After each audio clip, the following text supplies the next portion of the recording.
நீதி, நேர்மை, நியாயம் இது அத்தனையின் வெளிப்பாடும் 18ஆம் படியான் தான்.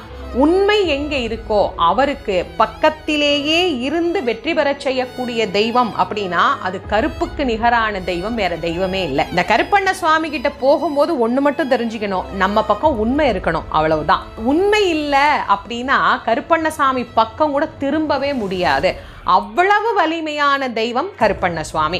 எங்களை இவங்க ஏமாத்திட்டாங்க, அவங்க ஏமாத்திட்டாங்க, இவங்க எங்களுக்கு எதிராக குற்றம் செய்யறாங்க, கோர்ட்டு கேஸு வழக்கு, வாழ்க்கையில் ஒரு நிம்மதி இல்லாத பிரச்சனை, மாமனார் கொடுமை, மாமியார் கொடுமை, என்னை எல்லாரும் சேர்ந்து ஏமாத்திட்டாங்க, என் கம்பெனியை மோசடி பண்ணிட்டாங்க, இப்படி எல்லாம் முறையிடுறவங்க நேராக கருப்பண்ண சுவாமி கிட்ட போய் என் பக்கம் இந்த உண்மை இருக்கு நீ கேளு அப்படின்னு சொல்லிட்டு வந்துட்டா நிச்சயமாக அந்த 18ஆம் படியான் அவர்களுக்கு உண்டான பதிலை கொடுப்பார்.